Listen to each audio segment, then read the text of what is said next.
Well, hello and welcome back into the Nightcap. Got a great show lined up for you. Thanks so much for tuning in this week, whether it's on Facebook, YouTube, the WRC Plus app, wherever you get show. Thanks so much for tuning in. As you see by the title, we're talking a little VCU basketball, and what better person to bring in to talk about the Rams other than Zach Joachim. Zach, how's it going? Thanks so much for taking the time to chat today.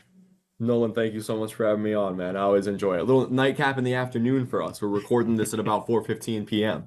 It's evening. It's getting nowadays. It gets dark late ever since daylight savings time. But basketball season is here. Season tipped off for the Rams on Monday to a sold out Siegel Center. The Rams put up over 100 points for the first time in over a decade. What was kind of your takeaway from Monday night and the start of the new basketball season? It was an entertaining product, wasn't it? I think even in that first half, right, 51-40 at halftime, Wagner came to play. Huge credit to them after everything that program has been through. If you're not privy to that, they had a bunch of players leave. Their coach has been suspended. They were an NCAA tournament team a couple years ago. And so it's a program that has seen success in the not too distant past. But I think they're down in the 300s in Ken Palm's rankings. And so this definitely wasn't a high profile opposition coming in for the first game for VCU under Phil Martelli Jr. But that was probably good for VCU after looking a little suspect for a lot of people and struggling a little bit in their exhibitions, right? They beat Fairfield, but it wasn't as convincing as a lot of people would have hoped, and they lost at Villanova 70-51 and really struggled offensively against a good defensive Nova side in that first half there. But then this was everything that we've heard about Martelli's Bryant teams and how fast they played, top 10 nationally in adjusted tempo the last two seasons. That came to fruition on Monday night against Wagner, right? For the neutral observer, this was a fun college basketball game. There were a lot of points. They were getting up and down the floor. I really don't think VCU played poor defensively either. I think that Wagner hit a bunch of tough shots in that first half. Sam Smith and Huáscar Cuevas were really good for them. But in that second half, I think late in the first half in my story, I zoomed in on that Brandon Jennings dive to the floor in the backcourt. Because I think Brandon knows as well as anyone that those are the type of plays that the Siegel Center feeds off of more than anything. Because it's a VCU program that's built on defense, and people still love anything that harkens back to the Briante Weber days and Havoc and anything. And I think that play got VCU going in terms of the defensive intensity. And we saw that play out in the second half, and their depth wore Wagner down. And Lazar Djokovic, Brandon Jennings, Terrence Hill, those were the stars on Monday, but I think that the depth was the thing that shined brightest, and that was what I wrote about yesterday. And my takeaways from this game is that they're going to run 10-11 deep, especially when they get Tyrell Ward back, who's projected to be their leading scorer. That's another huge positive from that game, right? You put up 103 without probably your best scorer on the court. He's going to be a game-time decision for Utah State on Friday. But biggest takeaways, attractive brand of basketball, fun to watch, 25 assists on 34 made baskets. They're going to be able to wear teams down in the second half. They're going to play fast. They're going to get up and down the floor. But those three guys that I mentioned, Djokovic, 21 points, 7 of 10 from the floor. I think the kind of offensive presence in the front court that VCU has lacked in recent years. And now they had a lot of size on Wagner, so maybe that's not the greatest game, to foretell how the season is going to go in terms of production holistically from VCU's front court. But Djokovic looked great. Terrence Hill, who we're seeing right now in this video, looked as aggressive and confident offensively as I've seen him in the VCU uniform. Was a career high for him. And Brandon Jennings, that stat line is absurd. I mean, he's 39 over on the plus minus, 15 points, 8 rebounds, 6 assists. VCU had 9 blocks. I think it was against an opponent that they should beat decisively, a really positive first step for the Phil Martelli Jr. era. Yeah, 12 players play in the win over Wagner. And as you mentioned, the depth seemed to wear down Wagner in the first half for a moment. It's like, man, Seahawks came to play. They were looking good. And it kind of seems like, they kind of ran out of gas, and VCU was able to really, put their their shoe on their throats and really jump out to a huge lead and dominate in the second half. It'll be interesting to see if they're able to do that against, better opponents, if they're able to do that against Utah State on Friday. I think we're going to learn a lot about, just how good this VCU team is on Friday. What I'm most excited about is getting a better idea of what lineups, Martelli likes to go to. That's something I feel like we didn't really get a good idea, because I think I saw something online. There was like 20 plus different lineup combinations that came out on the floor on Monday. So it's going to be interesting to see who ends up being, that go-to lineup that that he likes to go to. And then it'll be interesting to see what players kind of get phased out, and which ones kind of see a bigger role kind of come to fruition for themselves. You mentioned Terrence Hill. I mean, he blew me away last year. He'd come off the bench. I think he scored 16 in a game last year, but never looked that confident, as a young player under Coach Odom, but looked as confident as ever on Monday. And he was impressive to watch, shot the ball really well. And I think that was one of my biggest takeaways looking at this year's team, was how improved he looked from last year.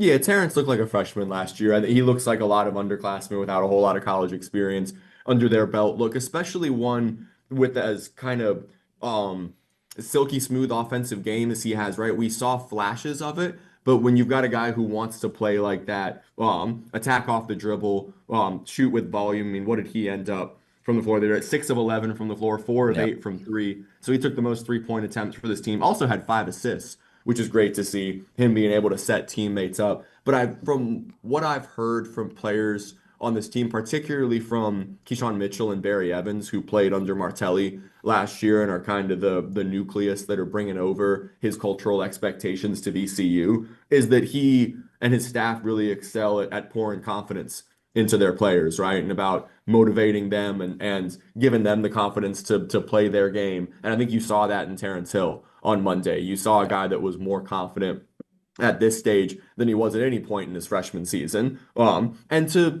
your point about lineups, Phil is definitely still feeling that out, right? With a group with 9 newcomers, 5 returners. The newcomers include 2 incoming freshmen, a bunch of guys who haven't played together before, who haven't played in his system before. He's still trying to figure out what the best lineup combinations are, and that's why we saw so many different variations on Monday. It was really a 10-man rotation, right? Because Jordan Dumont and Jordan Tillery came on late there and played the last 3:49 of the game, but they didn't play a whole lot of that. Keyshawn Mitchell only played 4:13, which is surprising when you look at the rotations. I think a big part of that is just how well Djokovic was playing. Yeah. And I think that early on, we've seen that Phil is very willing to just ride the hot hand, right? And when you've got, a Terrence Hill who's obviously feeling it, a Djokovic who was feeling it on Monday, then he's going to let them roll with it, right? And so I think that could be Ahmad Noel on a given night. That could be Keyshawn Mitchell if he gets going early on a given night and if the matchup suits itself.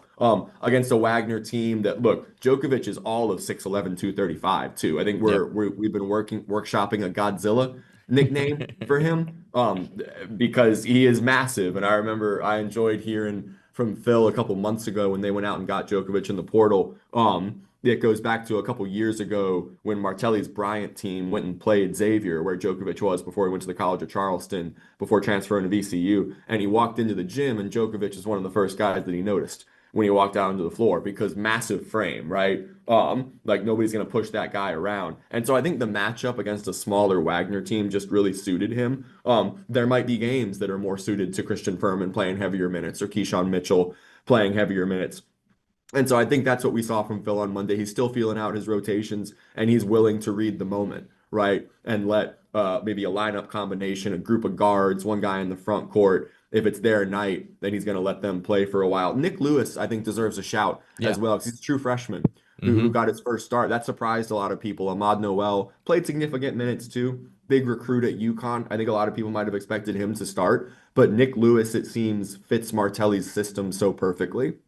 Every time he got the ball, whether it was off a make, off a miss, off a turnover, he wanted to get it and go. And so he really wanted to push the pace. What did he have? 10 points, 5 rebounds, 5 assists, 2 steals, 29 over on the plus minus. That's an outstanding showing for a guy in your first collegiate game getting a start. And he was at the podium, to talk to us afterward, which I think says a lot for a true freshman. So a lot of really positive signs for VCU. But on Friday, that's a huge step up in competition from Wagner at the Siegel Center to Utah State on a neutral floor. So yes, we're going to learn a lot about the Rams and what they're capable of against the Aggies on Friday. Yeah, to go back to your point about Djokovic, he got those 21 points in 19 minutes. Hmm. He played less than half of the game and was able to really not only score at will, but he was a large part of them running the floor. Like, so he had some awesome outlet passes and was able to push the ball up the floor. And we talked post game about how, fast they really do play in this Martelli offense. And someone brought up the point that they're getting fast break buckets after baskets. Like, they are moving the ball up the floor quick. And he had some awesome outlet passes that led to some points as well. It's crazy to see how quick they play. I thought that the Rams last year played pretty quick, but 103 points is nuts. Especially against Wagner's. They had some talent on that roster. I mean, it's not like they were playing the school of the blind. Like, they had some talent and stuck around for a while. But I mean, VCU just kind of ran them out of the gym.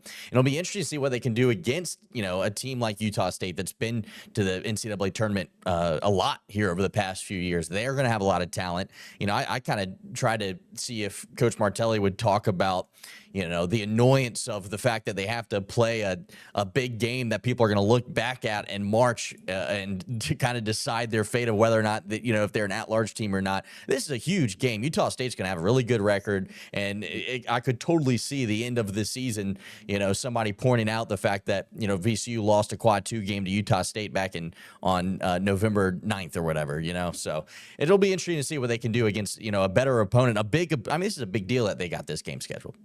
I think if you're VCU, you've got to take the strong non-conference opposition wherever you can get it, Yeah. right? So, I mean, he alluded to the fact, like, yes, would I love to have a few games in the year to get going and to feel things out with this new group before we play an opponent of this caliber? Sure, but beggars can't be choosers, and it's hard for VCU to get those games right now. And so the fact that you're able to play what in all likelihood is going to be an NCAA tournament team competing atop of the Mountain West on a neutral floor is an enormous opportunity for them. And when we were talking to him this morning, Coach Martelli said it, what he was going to tell his guys this afternoon is that if Utah State was in the A-10, they'd probably be picked to win this league or be right there at the top of it with VCU. I think they're 41st in the country in adjusted efficiency for KenPom, and VCU is about 60. VCU certainly got every chance to win this game. Utah State is going to be favored. I wonder what the over-under is, because VCU, as you said, put up 103 and really got up and down the floor in their first game.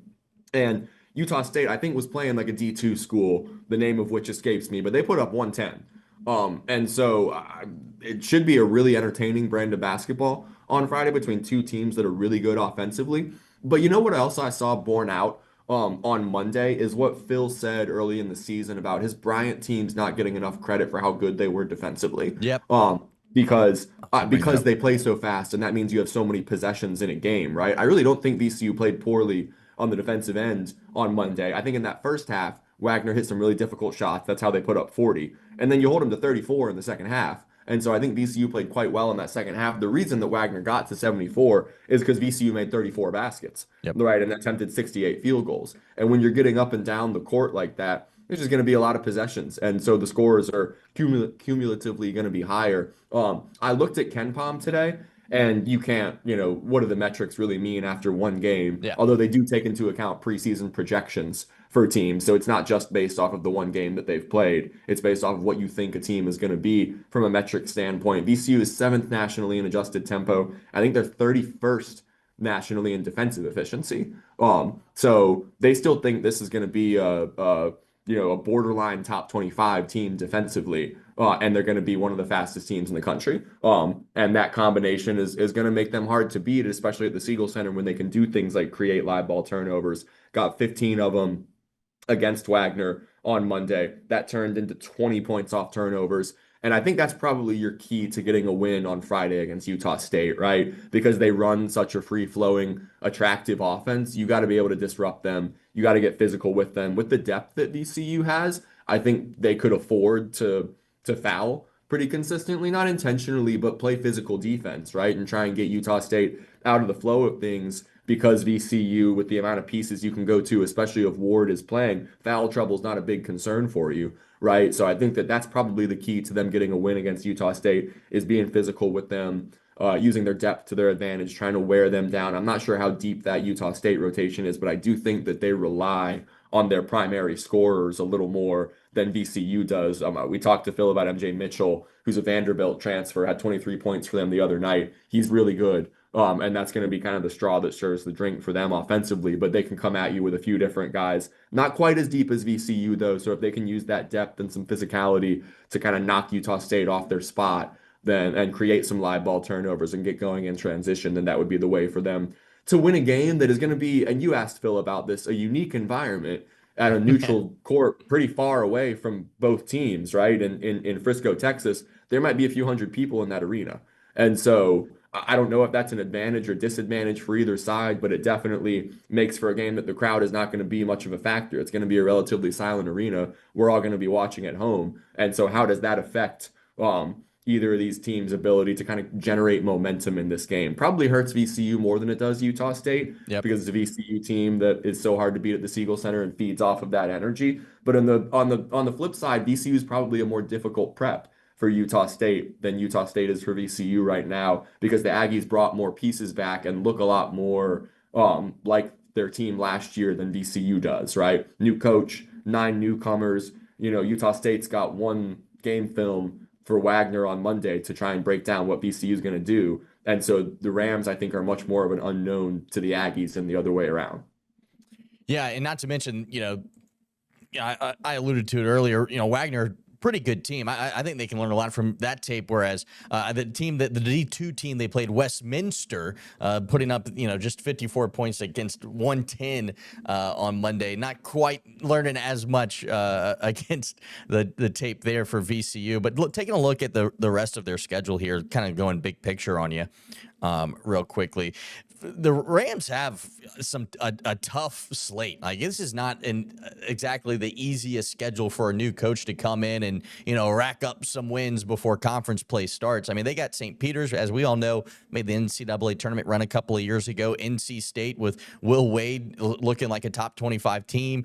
USF likely you're going to play a Vanderbilt at the Battle for Atlantis tournament. Samford was a tournament team last year. New Mexico's always a tournament team. I mean, this is a tough start to the schedule for a brand new team that's still kind of learning, how their lineup's going to look, how who they're going to put out there on the floor. The players learning to play together. Yes, they've had a long offseason, they've been practicing, but things are different when you line up and the ball's tipped.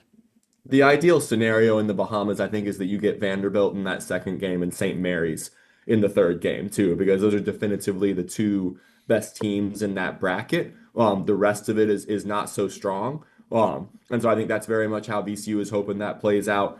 St. Peter's made the magical run a couple of years ago. Not the same coach. Yeah. I know that program has some recognition now because they did that, but I'm not sure what the KenPom metrics say. I'd have to look, but I think that's a game VCU is going to be heavily favored in. New Mexico as well, right? Lost Donovan Dent. And as many VCU fans know, because of the saga around VCU getting a new coach and that potentially being Richard Pitino, the Lobos have a new coach as well, and so look very different than they did last year. But you said Samford is a sneaky good team. They have a new coach as well.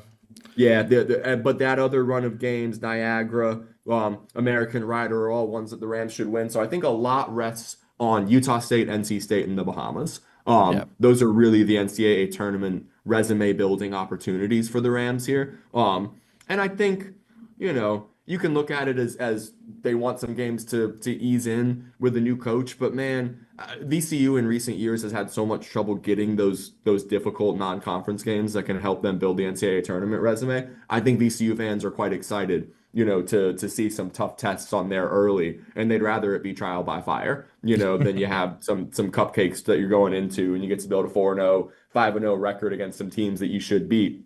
So I think it's a wonderful opportunity. The A10 went 11-0 on opening night, and everyone was really excited about that. And then Fordham decided to rain on everyone's parade by losing to NJIT. So that didn't really help out the conference as a whole. But I think everyone's hoping that those top 5 teams in the A10, VCU, Loyola Chicago, Dayton, George Washington, and St. Louis, can all have a chance to get in the NCAA tournament this year. And by the time we get around to A10 play at the end of December and going into January, that you're going to have opportunities for those 5 teams against each other to be able to build the resume. I'm really excited for that Loyola Chicago game, which is a Friday night A10 game at the Siegel Center. It's a Yep. 9 p.m. game, the St. Bonaventure game last year in that 9 p.m. slot. I thought it was the best atmosphere in the Siegel Center all season, and I expect something similar when the Ramblers come to town. VCU and Loyola Chicago have had some really great battles in the last couple of years. Drew Valentine has done some great stuff there. And so those contests against, those other teams at the top of the A10 are going to be a lot of fun come conference play. And I think everyone around the conference is hoping that collectively, VCU's got a tough non-conference schedule. Dayton always plays a tough non-conference schedule. That the A10 as a whole can be in good standing come conference play. So you've got those opportunities. Yeah, I'm interested to see. And I almost asked Coach this, but I didn't want to put him in a weird spot today. But Utah State, being a Mountain West team, the Mountain West has been a multi-bid league for a few years now. What is your opinion in terms of how much more prestigious of a conference is the Mountain West compared to the A10 as we get a perfect opportunity to see, maybe one of A10's best versus one of the Mountain West's best on Friday? I think it exists in ebbs and flows, right? I mean, I remember the days not that long ago, though it seems like an age ago, that the A10 was getting 5 and 4 teams Yeah. in the NCAA tournament, right? And so in recent years, definitely the Mountain West has been better at the top in terms of teams that it's getting into the tournament. New Mexico made a run last year. And VCU played them close at the pit last year. If it weren't for Donovan Dent having one of the best games from a lead guard that I've ever seen at the college level, then VCU had a chance to win that game. So I think the top of the A10 is right there with the top of the Mountain West, and I think we'll see that on Friday. But Phil alluded to it this morning. Part of it is West Coast versus East Coast. It's just a little bit easier for those West Coast programs to get the good non-conference games because there's not as many teams out there. And there's so many up and down the East Coast that you get sort of a power consolidation with the power conferences not wanting to play a VCU, right? Just hypothetically, if you're a Clemson, say, and I think anyone around the VCU program who knows kind of how the scheduling saga went this offseason will know what I'm alluding to there. If you're a Clemson, and why would you play a VCU, right? When at the end of the day on Selection Sunday, it's very likely that those two teams are right up against each other on the bubble, right? And the ACC has been trying to keep up with the SEC and the Big 12 and the Big 10 in these past few years in terms of NCAA tournament bursts. And so I think you're just seeing more and more of those power conference programs not want to give a team like VCU that game that they need to build their resume. And so what you've got to do if you're a VCU is go find programs that mirror you, like a New Mexico, like a Utah State. Yep. That's why the A10 and the Mountain West is a good marriage right now in terms of those non-conference matchups because it makes sense from both sides. A huge tip of the cap to Will Wade, too. Oh, absolutely. And the perception around him, I think, has really evolved over these recent years. There was obviously a lot of consternation about the manner of his exit from VCU and then everything that happened at LSU with the suspension and stuff. But I think in the age of revenue sharing, it's a lot more difficult to be super critical of Will Wade with everything that happened with LSU because it's out in the open now and we're all directly paying players. It takes some gumption, to schedule VCU in this home and home as an ACC school, and to come back to the Siegel Center willingly when there are so many similar programs that don't want to do that. And so I think that there's a lot of respect around Will has grown over these past couple of years and how things evolved with his career and his willingness to play VCU. That's a huge opportunity for them. I'm going to be going to Raleigh and I'm excited for that. But you certainly have that one, Utah State and the Bahamas circled because if VCU wants to build an NCAA tournament resume, you got to win a few of those games and then not slip up in the other ones, especially in that December stretch against a bunch of teams at the Siegel Center that you should beat. But to your point, Utah State is an outstanding early litmus test for this team on Friday. And even if they don't win, if they can put up a good fight against the Aggies, then we'll know that they've got all the potential to win the A10 and to get into the NCAA tournament this year. Yeah, and a lot of people are looking forward to it, that game this Friday, and you can watch it for free on the Urban Edge network. So at least we have to pay for anything to watch them play, which will be nice. I can't say I'm familiar with the Urban Edge network, but compared to Baller TV, which you have to pay for, I'm excited that it's free. Yeah, absolutely. Zach, thanks so much for stopping by to talk some Rams basketball. Where can our viewers find your work? At richmond.com, Zach Joachim, and obviously my Twitter as well is just my first and last name. Thank you all so much for following along. The coverage, I thought we were going to throw some high school football in there. Who you got? Huguenot Manchester on Friday. Yeah, that's our game of the week. It's going to be close. We were talking before the show, and I completely agree with you. Landon Abernathy, I think he's a fourth-year starter, I think. I mean, the kid, he's unbelievable. And then the Landon Hicks, the Landon duo has been impressive to watch for Manchester. I think they go on the road. They're a higher-ranked team for a reason, but I wouldn't be surprised if Charles Scott and his son Charles Scott come away with one for sure. I'm setting the over-under for that one at 71.5. Two explosive offenses. That's so for fair. anyone who I'm wants to go taking watch the some good under. high school football, I'm go check taking it the out. under. Nolan, I think this could be a surprisingly low-scoring game, to be completely honest with you. You look at what both teams have done on their defense. I mean, both teams shut out every team they play. Huguenot let up 3 touchdowns for game 1, and they haven't been scored on twice since. And Manchester, outside of, I think, James River, has not been scored on more than once. So I think it's going to be a surprisingly kind of slug, snot, bubbling game on Friday, but we're looking forward to it. Nolan, you're the best, man. Thank you so much for having me on. Thank you, Zach. Have a good one. Thanks so much for watching, guys. We'll see you next week.